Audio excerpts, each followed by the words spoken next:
I never thought a dinner reservation could make me question my place in the family, but I guess there's a first for everything. My name's Lucas, I'm 26, and I've always had this quiet, background role in my family. Not the favorite, not the rebel, not the golden child, just Lucas. I show up on time, smile when I'm supposed to, send the birthday texts, and try not to make waves.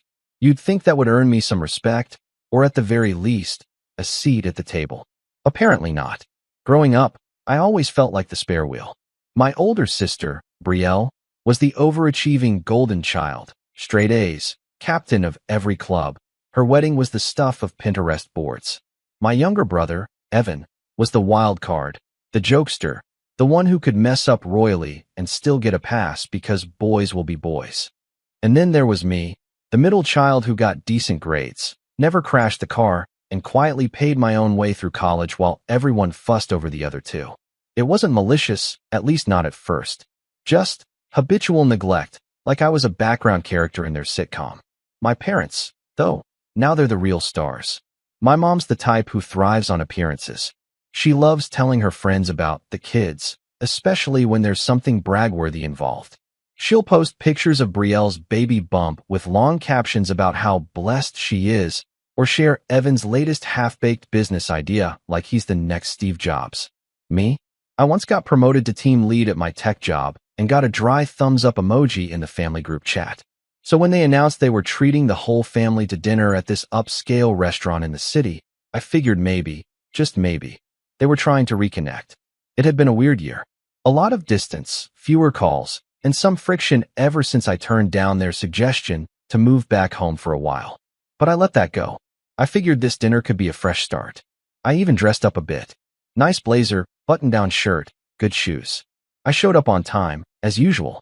The restaurant was one of those fancy places with the dim lighting and tiny candles on the tables. Brielle arrived with her husband, Caleb, who always had a smug grin like he was tolerating everyone just to earn points. Evan brought his new girlfriend, someone named Tasha with sharp nails and a louder laugh than the jazz saxophone playing in the background. My parents were already seated when I walked in, Mom waving like she was holding court, Dad checking his watch, and probably calculating the wine prices in his head. "Lucas, you made it," Mom said with that same performative warmth she used when bumping into acquaintances she only half-liked. I gave her a quick hug, nodded to Dad, and greeted the others. Everyone was dressed up. Sipping from wine glasses like this was some royal affair. There were 6 chairs at the table, 3 couples, I noticed. My parents, Brielle and Caleb, Evan and Tasha. I paused, wondering where I was supposed to sit. "There's a small table just over there," Mom said, pointing to a two-top near the window. "We figured it'd be better for you to sit there. You know, since this table's sort of a couple's thing." I laughed, thinking she was joking, but nobody else was laughing. "Wait, you're serious?" I asked. "Don't make a scene, honey," she replied, already turning back to her wine. "We just thought it'd be less awkward for everyone. You'll be more comfortable over there anyway." The waiter came by just as I was trying to process the absurdity of it all. My entire family, sitting together at this long, elegant table, and me, exiled to the kids' table because I was the only one who had the audacity to show up without a +1. I looked at the small table. It wasn't even in the same section. It was pushed near the back, by a window that looked out at a brick wall. No candle, no wine glasses, just 2 plain place settings like an afterthought. I felt like an afterthought. Still, I didn't argue. I didn't roll my eyes or say anything snarky. I just nodded once and quietly made my way over to the table. The waiter followed me, pulling out the chair. I could feel the heat creeping up my neck. Not from anger yet, more like embarrassment. The kind that sticks to your skin like sweat. From my seat, I could still see them laughing. Mom was showing baby photos to the waiter, Brielle was toasting with her husband, and Dad was already deep in conversation with Evan about some new investment he was helping him with. They didn't even glance my way. That's when it hit me. This wasn't about seating. It was a metaphor for my entire relationship with them. Always nearby, but never included. Always convenient, never central. The odd one out, not because I'd done something wrong, but because I didn't fit the image they wanted to project. I wasn't married, I didn't bring grandkids, and I didn't need anything from them. And in this family, usefulness was currency. I took a deep breath, opened the menu, and told the waiter I'd be paying separately. He gave me a sympathetic smile. Maybe he'd seen this kind of thing before. Maybe not. Either way, I wasn't about to let them lump my tab in with theirs. I'd order what I wanted, enjoy the meal, and leave. At least that was the plan. But then the bill came, and something on it made me pause. I glanced at the waiter, then back at the sleek black folder in my hands. The numbers didn't match. There were additional items, expensive ones. Wine bottles I hadn't ordered. Appetizers for the table. A ridiculous seafood platter. Confused, I asked the waiter to clarify. "Oh," he said, leaning down slightly. "The main table mentioned you'd be covering the bill. They said to just add everything to your tab. That's what your mother told us when you first arrived." For a second, I just sat there, staring. I could still see them across the room, all smiles, all laughter, clinking glasses and basking in their own little fantasy. I didn't feel embarrassed anymore. I felt cold. And I realized, if they wanted to treat me like the outsider, the third wheel, the forgotten son, fine. But they were about to learn exactly what that meant. And this time, I wouldn't be the one paying the price. I didn't move at first. I just sat there, holding the check like it was a dead bird someone had dropped in my lap. The waiter stood there awkwardly, probably waiting for a response, but my brain was frozen, stuck in this weird limbo between disbelief and a strange, creeping numbness. "I'm sorry," I finally said, trying to keep my voice steady. "They said what?" He glanced back toward the main table, where the whole family was deep in some loud debate about whether the lobster bisque was better than the scallops. "Your mother said you'd be covering tonight's dinner," he repeated gently, "for the whole family. That's what she told the front desk when you called in the reservation. She confirmed it again when they were seated. Except I hadn't called in the reservation. I hadn't even known where we were eating until this morning when Brielle texted the name of the restaurant. I was at work, took one look at the place, shook my head at the menu prices, and figured, hey, must be a special occasion if they're choosing somewhere like this. And now it made sense. It wasn't generosity. It was theater. It was another production, another perfectly curated evening where appearances came first and the rest of us were just props on stage. Except this time, I wasn't even allowed on stage. I'd been shoved into the audience and handed the bill. I looked back down. Over $870. And that didn't include tip. I was still staring at the total when the waiter cleared his throat softly. "Would you like me to run the card on file, sir?" Card on file. My stomach turned. I only had one card linked to my name. My family did have it. Or, rather, my mom did. Years ago, I let her use it temporarily when she was helping me handle some tuition payments. I never thought to remove it. It was a joint account at the time, and I'd eventually split off and opened a new one when I got a better job, but the old card remained active, mostly untouched. I'd always meant to cancel it, just never got around to it. And now here it was, being used against me. I gave a tight smile, took the check, and told the waiter I'd be handling it myself. He nodded and walked off, and I immediately pulled out my phone, logged into my account, and saw the pending charge, already authorized. They hadn't just assumed I'd pay. They planned it. They set me up. That cold feeling returned, but this time it wasn't shock. It was clarity. I stood up, trying to steady my breathing, and walked slowly toward the main table. No one noticed me at first. My mom was fussing over Tasha's earrings. Evan was halfway through some long-winded story about an argument he got into at work. One of those, I totally own my boss, type rants he always exaggerated. Brielle was scrolling on her phone, only half listening to Caleb drone on about house renovations. I stopped beside my father, who looked up briefly, eyebrows raised. "Lucas, you good?" he asked, as if I were the one being weird. I didn't speak right away, just looked at my mom. She finally glanced over and gave me this bright, artificial smile. "Everything okay, sweetie?" "You told them I was covering dinner," I said flatly. Her smile didn't fade. "Well, yes. You said you got that new promotion at work, didn't you? We figured it was a nice gesture. Family supporting family. You know, giving back. Don't make a scene. Giving back. Like I owed them something. Like they hadn't spent years overlooking me, dismissing me, and now decided I should be grateful to foot the bill for a dinner I wasn't even allowed to sit at." I didn't yell. I didn't throw the check in anyone's face. I just turned and walked away, straight past the hostess, out the front door, onto the street. I stood there on the sidewalk for a few seconds, letting the cool night air hit me like a slap. And then I did three things. First, I called my bank, told them the card was being used without authorization. The fraud team put it on hold immediately and flagged the restaurant charge as suspicious. They assured me the funds would be reversed pending investigation. Second, I logged into the card's online portal and canceled the entire thing. Permanently. No more shared access. No more old connections. Third, I called a rideshare, got into the car, and didn't look back. I was halfway home when my phone lit up. Missed call, Mom. Missed call, Dad. Text from Evan. Dude, what? You just left. Text from Brielle.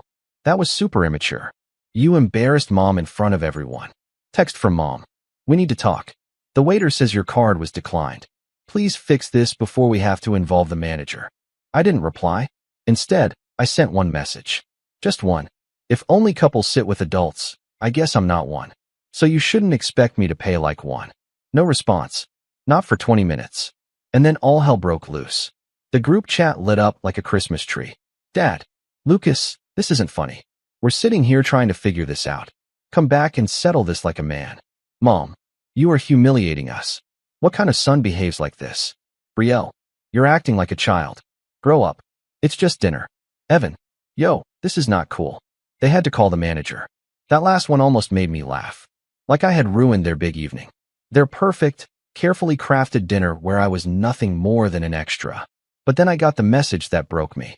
It wasn't in the group chat. It came privately. From my mom. I don't know what's gotten into you lately, but this behavior is exactly why we don't include you more.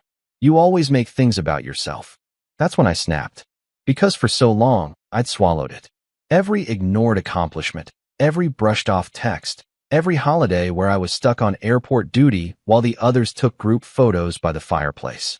I'd endured the guilt trips, the backhanded compliments, the patronizing concern about my single lifestyle. I told myself it was family, that they meant well, that maybe I just wasn't trying hard enough to connect. But this message, this little slice of weaponized guilt, it was the final straw. I didn't reply. Instead, I scrolled through years of messages and saw the pattern. The time they forgot my birthday, but remembered Evan's with a week-long beach trip. The time I got promoted and they changed the subject to Brielle's new couch. The time I said I couldn't lend money because I was saving for a house and they called me selfish. The pattern wasn't subtle.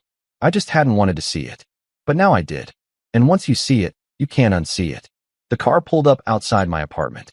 I got out, paid, walked inside, and just stood in my kitchen. Still dressed from dinner, blazer wrinkled, tie half loosened. And I realized something. They didn't treat me like family. They treated me like a service. The reliable one. The quiet one. The one who shows up, shuts up, and pays up. But that guy was gone now. And the next time they tried to call him, they'd get someone very, very different. I didn't sleep that night. It wasn't because I was overwhelmed or filled with rage. I wasn't even anxious anymore.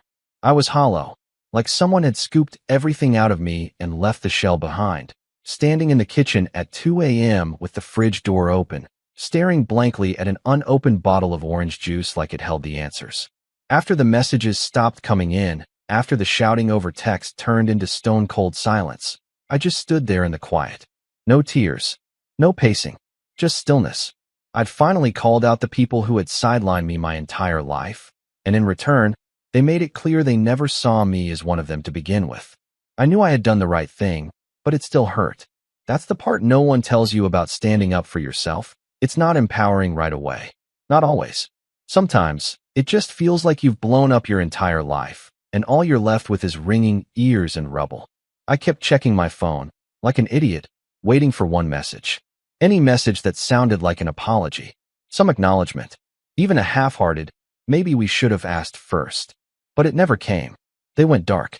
The next morning, I was supposed to head to a family brunch. One mom insisted was part of the whole weekend experience, as if I were on some cruise line I didn't sign up for. I didn't go. I didn't even text. Instead, I walked. I left my phone on the nightstand and took a long, quiet stroll through the city. The sun was out, but it was cold. Wind slicing between buildings, people rushing with coffees and scarves and headphones. I just blended in. I needed to feel anonymous, like I wasn't the disappointment, the problem, the one who ruined dinner. That night, I turned off my location sharing. I left the family group chat. No dramatic exit, just gone. Silence. For the next week, I didn't hear a word from any of them. Not one. Not even a stray meme from Evan or a guilt-laced paragraph from Mom. And that silence did something strange. It settled into me like a rock in a stream. Heavy at first, but over time, it became grounding. And then came the crash. Not emotionally, financially. See, that shared card they used? It wasn't just the restaurant bill they tried to dump on me. I'd pulled the statements. There were months of accidental charges linked to that account. Uber rides, subscription services, spa payments, a $700 charge to a boutique furniture store that I sure never set foot in. And I hadn't been checking the statements because, like a fool, I assumed if I wasn't using the card, nothing would happen. I called the bank again. They were sympathetic, but because the card had technically still been active and previously shared, the disputes were shaky. I filed claims anyway, but there was no guarantee. I was staring down over $3,200 in losses. And that's when the reality sank in. I'd been their invisible wallet for months. They didn't just expect me to pay for one dinner. They were depending on me to cover things they didn't even tell me about. The betrayal landed like a punch to the ribs. But something shifted in me. It was like the fog finally cleared, and I saw the truth, not just about them, but about myself. I had spent years bending over backwards to be the easy child, the agreeable one, the one who didn't make a fuss, who didn't demand attention, who just showed up and handled things. And they had taken that version of me and milked it until I didn't recognize myself anymore. I wasn't angry anymore. I was done. And being done, that's where the real change began. I started small. I pulled out a notebook and made a list. Not a list of goals or revenge fantasies, but a realistic checklist of everything I'd been putting off in service of others. Cancel shared accounts. Change passwords. Update direct deposit to new bank. Remove emergency contacts. Talk to HR about removing family from health benefits. Make therapy appointment. Each checkmark felt like reclaiming a piece of myself. I started meal prepping instead of eating whatever was quick. I worked out 3 times that week. Not for looks or revenge or some "I'll show them" montage.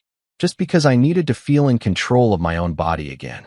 I cleaned my apartment, deep cleaned. Got rid of old stuff I was holding onto out of guilt. Family hand-me-downs, gifted furniture, clothes I never liked. I donated it all or tossed it. My place started to feel like mine for the first time. Work became easier, too. I wasn't distracted anymore, constantly looking at my phone, trying to decode passive-aggressive texts. I got more done in a week than I had in months. My boss noticed. Even offered me a stretch project, something with visibility, the kind of task they only give to people they're testing for the next step up. The best part? I started saying no. No to random favors. No to staying late because someone else dropped the ball. No to being the catch-all guy who always smiled and picked up slack. I wasn't rude about it. I was just firm. And people respected it. Funny how that works. The world didn't fall apart when I started valuing myself. In fact, it got quieter. I went 3 full weeks with no contact from my family. Not even on Sundays, which used to be their sacred check-in day. I didn't reach out either. Not because I was holding a grudge, but because I finally understood something. I didn't miss them. I missed the idea of family. The fantasy version I'd clung to, where I'd someday be seen and appreciated and embraced as an equal. But that version, it didn't exist. What I had was a transactional, shallow performance of family, and I wasn't signing up for it anymore. Then came the email. Of course it was Brielle. She always fancied herself the neutral party, the peacemaker. Subject line, "Let's talk." Hey Lucas, I think we all need to just clear the air. Everyone's still a little tense, but this has gotten out of hand. Mom and Dad are hurt.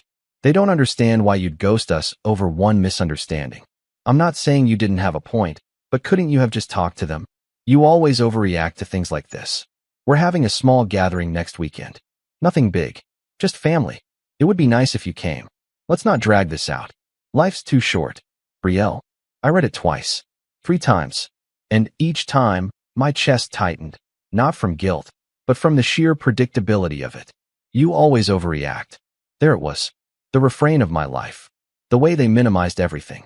The way they painted my boundaries as tantrums. I didn't reply. Instead, I opened a new document and started writing. Not a response, but everything I wanted to say. Not for them. For me. It poured out of me like water from a cracked dam. All the birthdays forgotten. The broken promises. The years of being told I was so independent whenever I needed something and they didn't feel like giving it. The way my mom weaponized guilt like it was currency. The way Dad only called when he needed tech help or an account explained. The way Evan took without a second thought. The way Brielle saw everything and still played the middle. By the end, I had 12 pages. And I realized I didn't want to send it. Because they didn't deserve my explanation. They didn't want to understand. They just wanted the version of me who made their lives easier. So instead of replying to Brielle, I booked a weekend trip. Just me, a cabin, and a lake. No signal. No noise. The moment I stepped into that cabin, I felt something shift. A lightness I hadn't felt in years. I brought my sketchbook, something I hadn't touched since college. I made pancakes. I slept in. I sat on the dock with a cup of coffee and didn't do anything for anyone. And I realized something important. You don't have to earn peace. You just have to stop giving it away. And me? I was done giving. The lake was glass that morning. I sat at the edge of the dock, legs dangling, fingers curled around a steaming mug of coffee I'd brewed in the tiny cabin kitchen. No messages. No notifications. Just silence and the soft lapping of water brushing the wooden beams beneath me. Somewhere behind me, a bird sang out, and I smiled. Not because it was beautiful, but because it wasn't someone calling to ask if I could just quickly Venmo them gas money or remind me that your family, Lucas, don't make things weird. For the first time in my adult life, I felt entirely mine. But peace has a funny way of sharpening things. The quieter life got, the clearer I began to see the patterns I had ignored for years. The manipulation, the emotional bait and switch, the way they dressed up control as love. I had always assumed I was being selfish for wanting space. But in that solitude, I realized I hadn't been selfish. I'd been starving. And now that I had found peace, I wasn't just going to protect it. I was going to weaponize it. See, the old version of me, passive, quiet, conflict-averse, he would have let it go. Moved on. Taken the high road. Told himself that cutting contact was enough. But this wasn't just about boundaries anymore. They hadn't accidentally used my card. They hadn't innocently excluded me from their curated little dinner party. They'd set me up, lied to a restaurant, built an entire illusion of generosity on my dime. And they were mad at me for disrupting it. That wasn't a misunderstanding. That was a heist. And if they were going to treat me like a resource, like a walking wallet they could bleed dry whenever their performance needed a budget, then I'd show them what happens when the wallet gets a spine. I started small. Back in the city, the first thing I did was finally take a scalpel to my digital footprint. I combed through every account I had. Banks, credit cards, subscription services, streaming logins, rideshare apps. Anything with shared access? Gone. Passwords changed. Permissions revoked. Names scrubbed. The funny part was how many accounts still had their emails listed under recovery contact. I hadn't even realized. All those little, oh, just use mine, it's easier moments had created a web I was trapped in. I deleted every thread of it. Then I went to work. Literally and figuratively. At the office, I threw myself into that stretch project my boss had floated. It was tough. Lots of late nights, technical hurdles, a steep learning curve.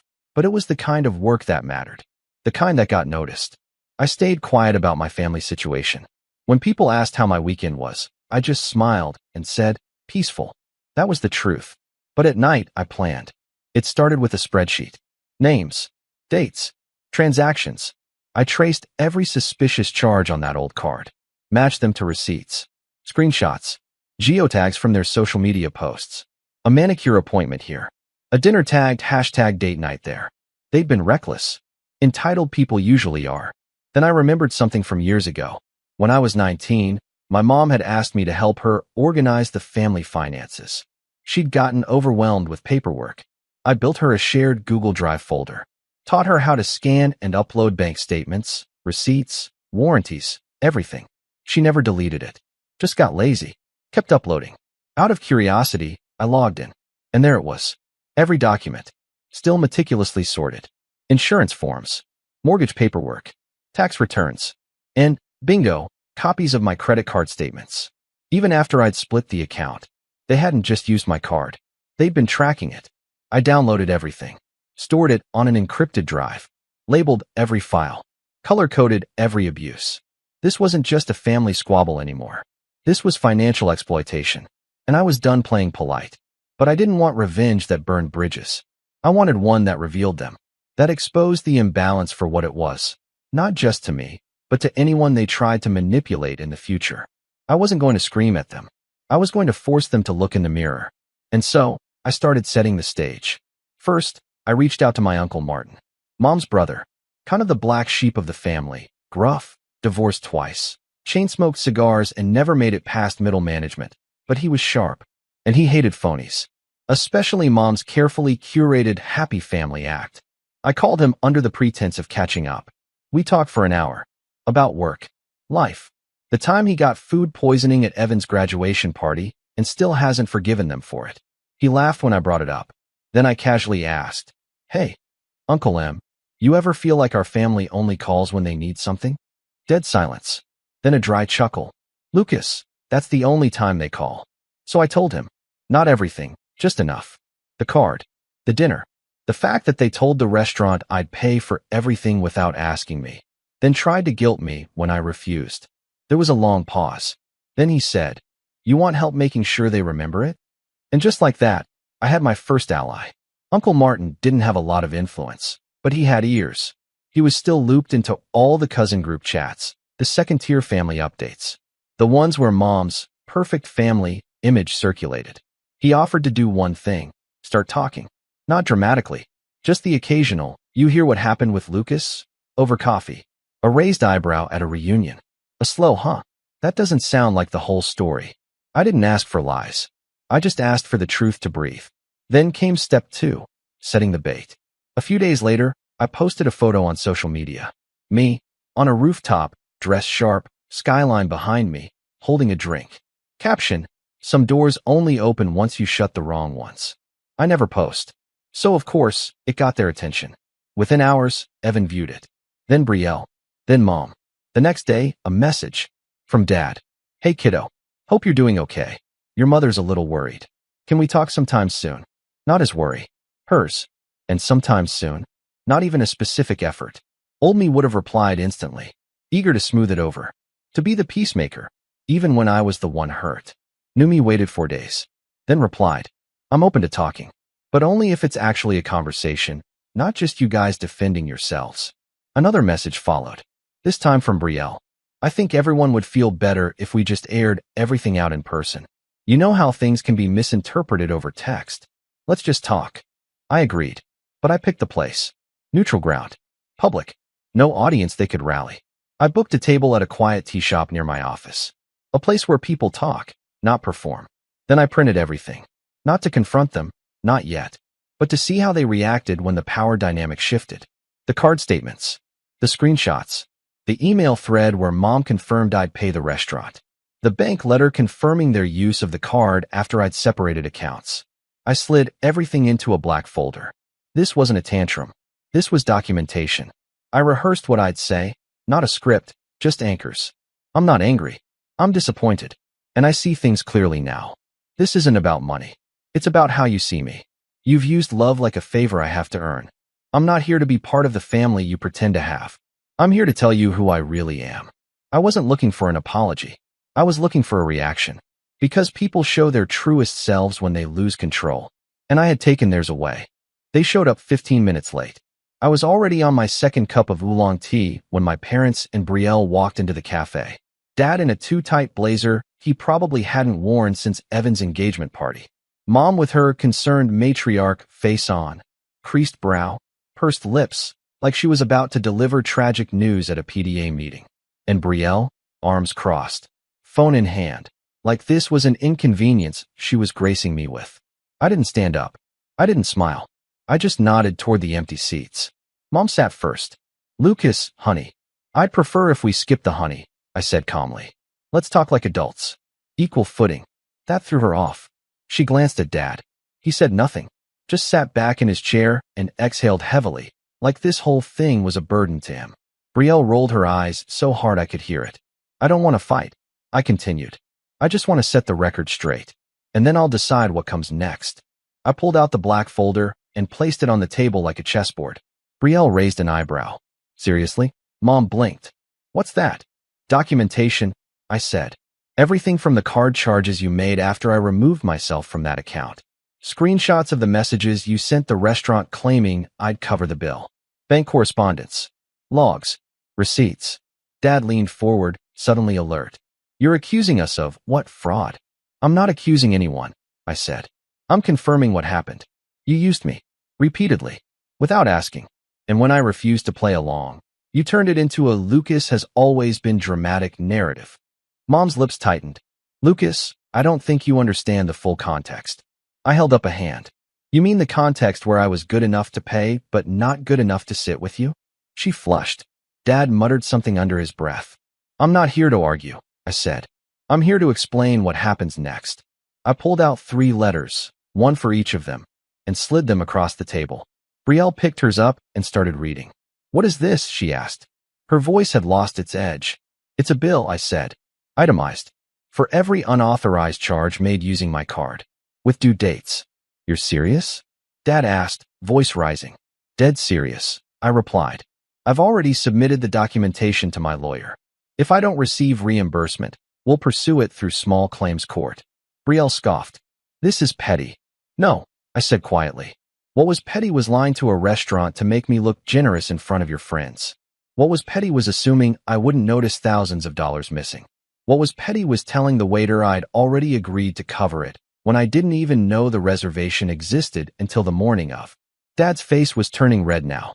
You want to sue your own family over a couple of dinners and some bills. It's not about the money, I said. It's about respect, and boundaries, and consequences. I let that hang in the air. Then I delivered the real blow. I've also compiled everything into a report I'll be submitting to the family's accountant, I said. Because I know you've been using my name on certain shared assets, like the condo utilities, the internet at Brielle's place, the auto insurance under my old policy. Mom's eyes widened. Brielle sat up straighter. You wouldn't. I would, I said. And I did. And Uncle Martin's already seen a copy. Dad nearly choked. You brought Martin into this. He asked me if I needed support. I said simply. So I gave him the facts. And he's choosing to believe them. Silence fell over the table. I waited. Then I leaned back in my chair. You have 2 weeks to pay me back. Quietly. No drama. No smear campaigns. No guilt-tripping texts. If I get even one family means forgiveness email, the court filings go public. Mom looked like she'd been slapped. Brielle's hands were shaking. You're blowing this up over nothing. You don't get to decide what nothing means to me anymore, I said. That's the problem. And then I stood up. Slowly. Deliberately. I'll let you finish your tea, I said, turning toward the door. But just know, this wasn't revenge. I looked over my shoulder. This was accountability. The fallout came fast. 3 days later, the full repayment landed in my account. Every penny. No note. No apology. Just the money. I half expected some final message. A dramatic call. A tearful voicemail. But instead, the family went quiet. Not like before, when the silence was loaded with guilt and tension. This was different. This was a void. They stopped posting pictures of family dinners on Facebook. Brielle deleted our last group photo from her Instagram. Evan, who had been silent since the night of the restaurant, never even reached out. I guess someone filled him in. Uncle Martin sent me a text. Well done, kid. About time someone popped that bubble. I didn't respond right away. I didn't need to. Because for the first time in my life, I wasn't chasing their approval. I wasn't cleaning up their messes. I wasn't apologizing for holding up a mirror to people who couldn't handle their own reflections. I was just me. Lucas. Whole. Unapologetic. Free. And the next time someone tries to use love like a leash, I'll be the one holding the scissors.